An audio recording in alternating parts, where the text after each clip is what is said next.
Mi nombre es Andrea Delgado y junto con Daniel Calegari vamos a presentar ahora la charla de cómo hacer el shift a procesos, ¿sí? En primer lugar, agradecer a la organización GeneXus por dejarnos dar esta charla hoy, en la celebración de los 25 años del encuentro, de este evento tan importante. En segundo lugar, agradecerles a todos los que se quedaron, que no huyeron ahora cuando terminó la charla anterior. Y bueno, sabiendo que es la última charla, además, después de un día bastante intenso de jornada GeneXus. Bueno, nosotros somos responsables del grupo COAL, tenemos una línea de investigación en la cual trabajamos con procesos de negocios, tanto en enfoque teórico como en enfoque práctico, y el objetivo de la presentación de hoy no es brindar demasiados detalles al respecto, sí brindarles una visión amplia de lo que creemos son pistas para poder implantar un programa, una visión por procesos en una organización. Bueno, para eso hemos definido esta agenda y vamos a estar hablando principalmente de los elementos que consideramos más importantes justamente a la hora de cambiar la visión a procesos. En particular, basarnos en un ciclo de vida, el modelado de los procesos, la selección de la herramienta adecuada y diversos aspectos claves tanto a nivel organizacional como técnicos que se deben incorporar en la organización para poder hacer este shift. Bueno, cualquier sistema que usamos normalmente está basado, como se mencionaba también en una charla anterior, en pantallas que nos permiten hacer cosas, ¿sí? En estas pantallas obviamente hay controles, hay permisos, no se pueden ejecutar en cualquier orden, y eso es porque justamente detrás de la existencia de estas pantallas hay un proceso de negocio, un proceso de la organización que determina cuáles son las actividades, en qué orden se pueden hacer, quién las puede hacer, ¿sí? En este caso, hablando de solicitud de préstamo, por ejemplo, obviamente podemos entender que para poder verificar una solicitud de préstamo primero tiene que haber sido ingresada, ¿sí? Pero esto en los sistemas está de forma implícita. En general lo saben las personas, lo sabe la organización, pero no se ve en forma explícita en un modelo. De esto tampoco podemos deducir qué sección hace la tarea, o cada una de estas tareas, o qué roles pueden realizarlas, a pesar de que todo esto está, pero no lo podemos ver, y qué especificaciones existen asociadas a estas actividades. ¿Qué quiere decir hacer estas tareas? ¿Sí? Por ejemplo, el proceso que está detrás de esa ejecución de pantallas podría ser un cliente que ingresa el préstamo y el banco simplemente realiza la aprobación de esa solicitud. Eso podría ser una versión de ese proceso implícito. Otra versión de ese proceso podría ser que el cliente no puede hacer nada, lo hace todo el banco. El cliente tiene que concurrir al banco y hay una sección que realiza el ingreso de la solicitud y la misma otra sección que lo aprueba. O otra opción, ¿sí? Que no es ninguna de estas dos. O sea, no lo podemos saber porque no está explícito ese modelo. De ahí la importancia. Entonces, la visión vertical, que es la primera que mostrábamos, basada en los sistemas que soportan las tareas en forma aislada, sin especificar ese flujo que hay entre las tareas, está principalmente basado en distintas secciones de la organización, ¿sí? Que tienen parte de los procesos, pero estos procesos están implícitos, ¿sí? Distintas partes hechas en distintas secciones, distintos sistemas que soportan cada una de estas partes, muchas veces difíciles de interconectar, ¿sí? De saber cuál es el flujo total, muchas veces con distintas tecnologías, lo que trae diversos problemas en la organización y sobre todo en lo que es la parte de poder actualizar pasos de ese proceso que impactan obviamente diferente en los distintos sistemas que los están soportando. los procesos, como decía, están implícitos, ¿sí? Cuando cambiamos a hacer esos procesos explícitos, que es justamente uno de los elementos que consideramos más importantes, hacer los modelos, y como se mencionaba en la charla anterior, ¿sí? Tener esos diagramas donde vemos los flujos, podemos entender qué pasa cuando, por ejemplo, la reserva no estaba disponible o cuando no se aprueba un préstamo, ¿sí? Podemos clarificar todas esas cosas. Entonces vamos a tener una visión horizontal basada en este proceso que ahora sí está explícito, existe, y vamos a tener una implementación que además, si tenemos una capa intermedia de servicios con la cual implementar esos procesos, nos va a permitir desacoplar la tecnología de lo que es esos modelos, ¿sí? Vamos a estar ejecutando esos modelos y vamos a poder cambiar actividades rápidamente en los procesos y poder cambiar también o agregar nuevas implementaciones en forma mucho más ágil. Bueno, cuando hablamos de procesos de negocios, como veíamos y como también mencionaban en la charla anterior, estamos hablando justamente o principalmente de estos flujos, ¿sí? De esta secuencia entre las distintas actividades que ocurren en una organización, ¿sí? Cuando hablamos de gestionar estos procesos, estamos agregando más elementos, estamos hablando de hacer cosas con estos procesos. Solo con los modelos y solo con ejecutarlos tampoco estamos haciendo cultura BPM en la organización, ¿sí? Entonces necesitamos conceptos, métodos y técnicas para poder gestionar estos procesos, ¿sí? Necesitamos un ciclo de vida de los procesos. Y cuando hablamos de herramientas BPM, necesitamos un software que ejecute estos procesos, pero que además provea otras prestaciones para soportar todo ese ciclo de vida, ¿sí? Bueno, entonces el ciclo de vida, hay distintos ciclos de vida, ¿sí? Hay muchas propuestas, recién veíamos la propuesta de Genexus. Nosotros utilizamos uno que es el de Beske, ¿sí? Propuesto en el año 2007, que también consta de 4 fases principales, donde la primera es una de las más importantes, si no la más importante, que es la de diseño y análisis, donde vamos a estar haciendo como actividades principales la identificación y el modelado de los procesos de negocio, ¿sí? Luego los vamos a verificar y a validar para justamente, como parte del input a todo el ciclo de vida, estar seguros de que estamos trabajando con los procesos correctos. Vamos a ver luego 3 elementos principales para modelar los procesos de negocios, que son la anotación, las buenas prácticas y los patrones de procesos, que nos van a permitir obtener modelos con determinadas cualidades, ¿sí? Con determinada calidad. En la segunda etapa, en la segunda fase de configuración, bueno, lo más importante es definir cuál va a ser esa herramienta en la que vamos a estar ejecutando los procesos, ¿sí? Los modelos vamos a ver que se pueden hacer en distintas herramientas o en distintos modeladores, pero una vez que uno selecciona dónde van a implementar, obviamente vamos a estar atados a lo que es la plataforma de ejecución, o sea que en definitiva hay que evaluar cuál es la más adecuada para la organización, y para eso vamos a comentar un poco de la metodología que tenemos nosotros.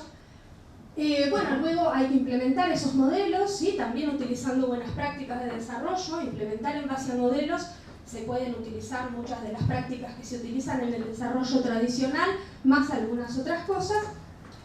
Y bueno, y finalmente, obviamente, verificar, desplegar e implantar ese sistema que va a estar basado en los procesos y en los modelos que acabamos de hacer.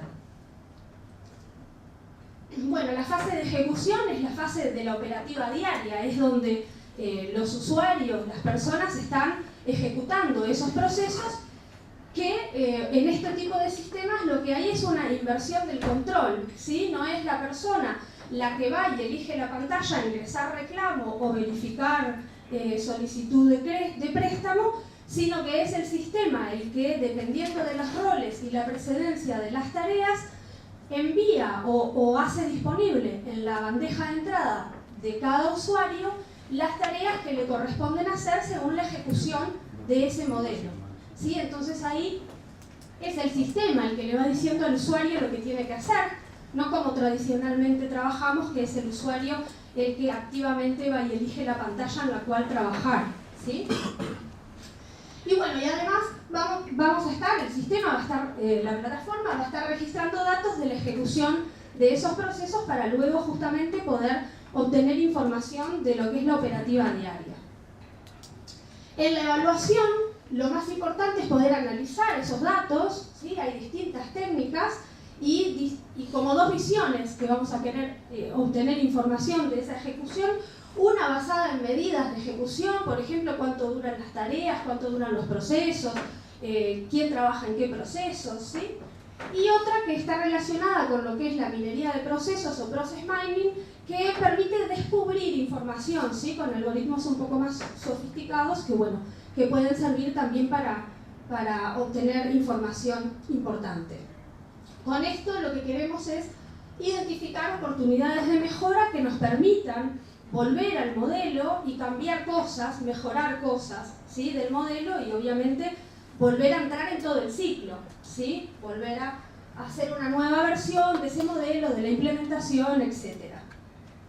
Nosotros hemos extendido además este ciclo de vida haciendo explícitas lo que son actividades de definición y de implementación y de recolección y análisis de medidas, ¿sí? Porque creemos que es muy importante, por ejemplo, que las medidas de ejecución que yo quiero obtener del proceso las elija cuando hago el modelo, ¿sí? No esperar a que ya esté ejecutando para ver qué puedo hacer con esos datos, sino decir primero qué es lo que yo quiero medir y ya implementarlo en el sistema. Y además hemos agregado también un miniciclo para guiar esa mejora, ¿sí? Lo que es para poder hacer una nueva versión de ese proceso, volver a hacer un nuevo despliegue y monitorear si realmente esa ejecución ha obtenido las mejoras que queríamos introducir, ¿sí? Bueno, ahora vamos a ver un poco más en detalle los tres primeros aspectos que mencionaba, importantes sobre el modelado de procesos, que para nosotros es la base porque es la entrada de todo el ciclo de vida, ¿sí? Lo primero es elegir una notación adecuada. BPMN 2.0 es un estándar de la OMG que tiene una variedad de construcciones que permite expresar la mayoría o la gran mayoría de modelos, ¿sí? Que ocurren en la realidad en base a tareas, subprocesos, eventos, decisiones, ¿sí? Bueno, esta notación además tiene como objetivo, y por eso viene siendo y es hoy en día tan importante, no solo servir para el área informática, sino ser una herramienta también para el área de negocio, ¿sí? Ser una herramienta de comunicación donde en base a estos modelos nos podamos entender con el área del negocio y poder justamente definir estos procesos que luego serán implementados. Además, desde la versión 2.0 y el gran cambio que tuvo la notación BPMN es que también agrega un formato de intercambio en XML que permite justamente modelar y poder importar y exportar esos modelos en distintas herramientas, y además ese mismo archivo XML, luego de que se implementa el proceso, es lo que ejecuta en el motor que obviamente interpreta, entiende BPMN2, y entonces ahí también estamos hablando de que el mismo modelo que yo dibujo es el mismo modelo que está ejecutando en mi sistema, en mi plataforma. Es el modelo que el usuario cuando va al portal lo ve, ese modelo, ve esas actividades, ¿sí? Y de ahí es que le llegan las pantallas justamente para hacer su trabajo, su intervención en el modelo. Bueno, existen otros lenguajes, como también se mencionaba, pero la sola utilización de un lenguaje de modelado no nos asegura que vayamos a obtener modelos que tengan determinadas características de calidad. Hay que usar otras cosas. Como por ejemplo, y vamos a mencionar estas dos que para nosotros son de las más importantes, tener en cuenta buenas prácticas. Este artículo de 7 guías de modelado está basado en experimentos que se han hecho con expertos de modelado de procesos de negocio, de donde se han obtenido elementos importantes para poder mejorar la comprensión y la mantenibilidad de esos procesos, ¿sí? Estas son 7 guías que es bueno tener en mente cuando uno está haciendo esos modelos, como por ejemplo lo de abrir y cerrar con las mismas gateways, con las mismas compuertas cada vez que uno está dividiendo el flujo, o por ejemplo evitar el uso de compuertas OR. Todo lo que se hace en un OR lo podemos expresar como un AND y un XOR, ¿sí? O utilizar etiquetas verbales, por ejemplo, en vez de decir comienzo de, decir comenzar, ¿sí? O sea, que sean acciones en esas actividades.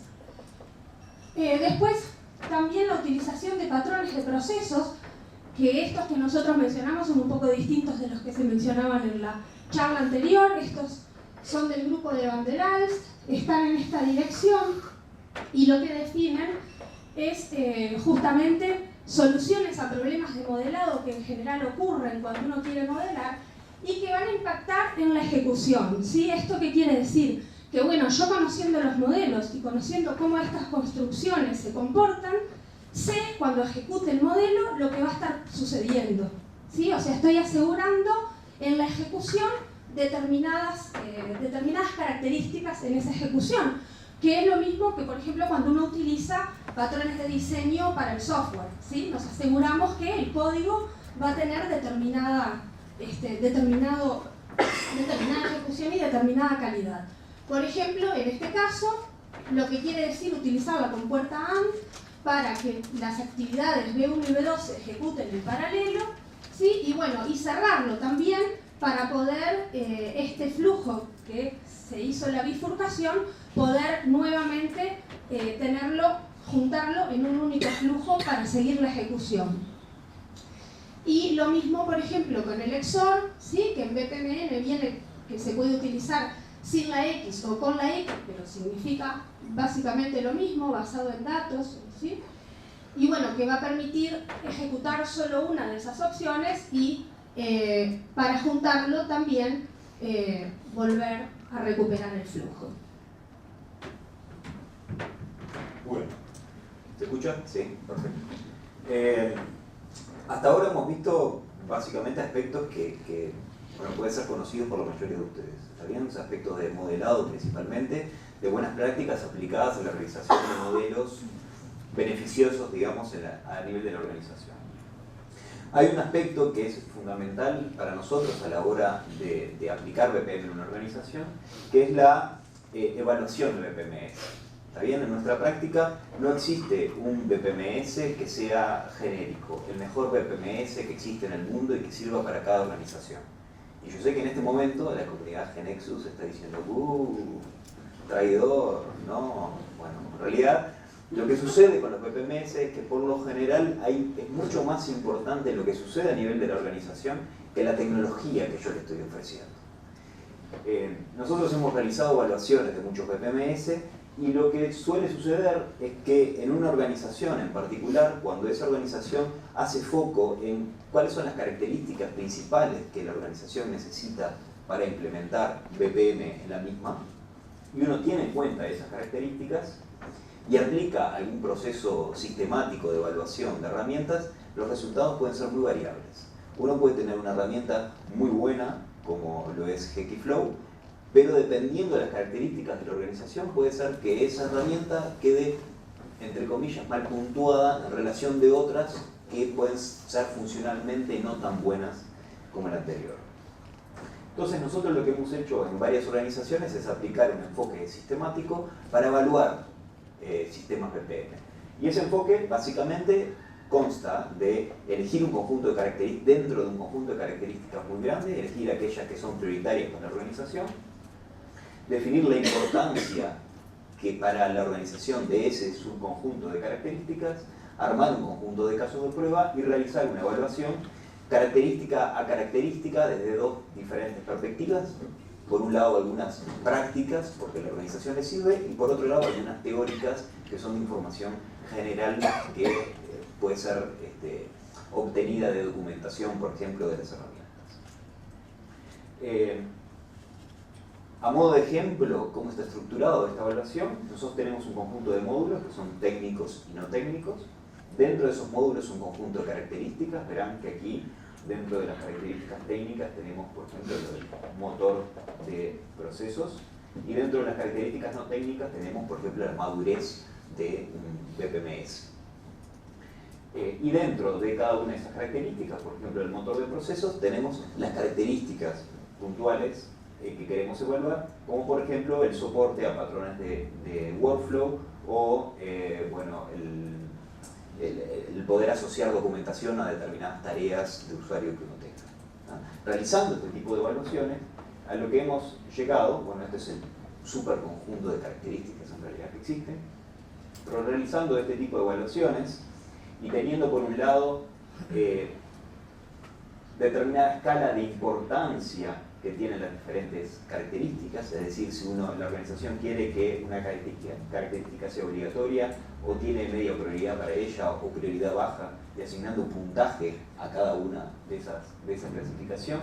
Y por otro lado, viendo el valor de cumplimiento que tiene el BPMS en relación a cada una de las características, por ejemplo, si está soportada, o si se soporta parcialmente, o si no es soportada, y también asignando un puntaje a cada una de ellas, lo que se obtiene es, evaluando característica por característica, determinado puntaje para cada una de esas características. Y así numéricamente después uno puede llegar a algún tipo de fórmula, con lo cual compara definitivamente diferentes BPMS que uno evaluó.